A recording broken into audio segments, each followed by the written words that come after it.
নমস্কার। আজ একটি অভিজ্ঞতা, আমার জীবনে ঘটে যাওয়া নতুন একটি অভিজ্ঞতার ঘটনা শেয়ার করব বলে চলে এলাম আপনাদের সামনে।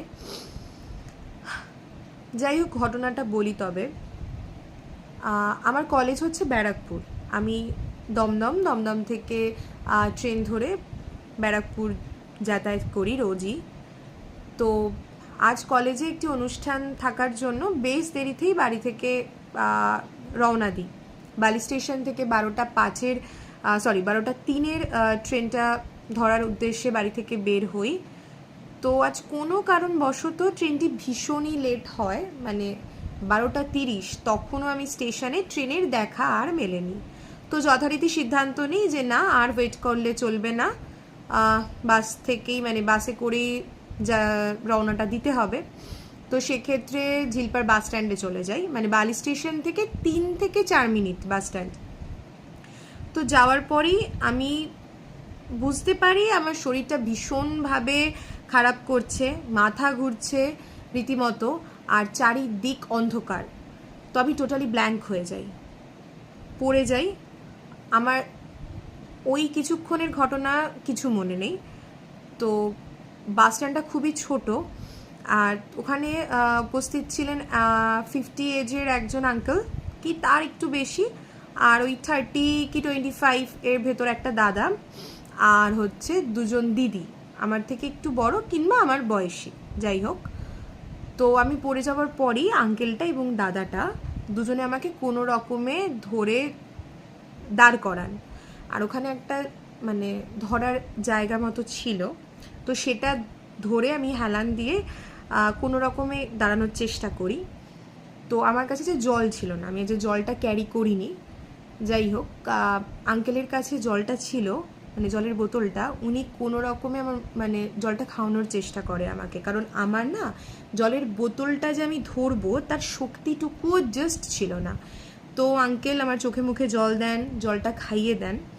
যাই হোক, তখন আমার কোনো রকম কথা বলার শক্তি বা কোনো কিছুই আমার ছিল না। আমি ভিডিওর মাধ্যমে আঙ্কেলকে অবশ্যই থ্যাংক ইউ জানাতে চাই। আমার সেই মুহূর্তে আমি জানাতে পারিনি, কারণ আমার কিছু করার ছিল না, আমি কোনো কথা বলতে পারছিলাম না। তো অসংখ্য ধন্যবাদ। হয়তো আজকে আপনার জন্য আমি বাড়ি ফিরতে পেরেছি, এখানে বসে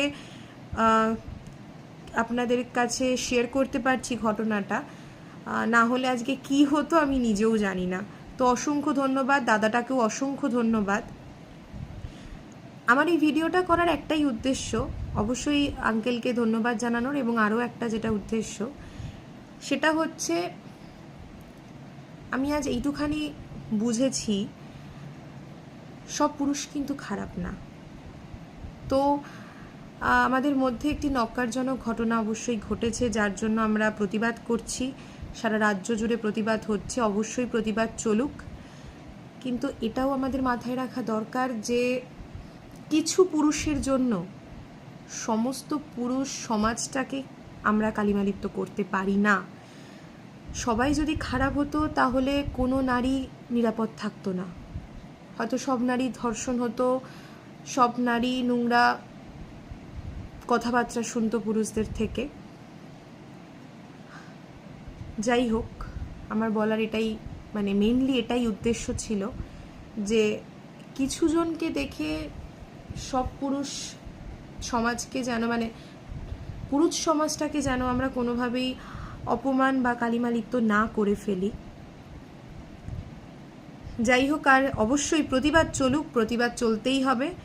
আমাদের কাদম্বিনী, আমাদের তিলোত্তমা, তার প্রতিবাদে আজকে তার সাথে যে ঘটনা ঘটেছে তার প্রতিবাদে আজকে প্রত্যেকে আমরা রাস্তায় নেমেছি, মিছিলের মাধ্যমে, জমায়েতের মাধ্যমে প্রত্যেকে প্রতিবাদ গড়ে তুলেছি। আমরা চাই বিচার হোক, এবং বিচার চাই আমরা। যে মানে যে দায়ী, যে দোষী, তার যেন যথাযথ শাস্তি হয়, তার উদ্দেশ্যেই আজ আমাদের প্রতিবাদ। যাই হোক, সকলে ভালো থাকবেন, নিরাপদ থাকবেন, অবশ্যই সুস্থ থাকবেন। শুভরাত্রি।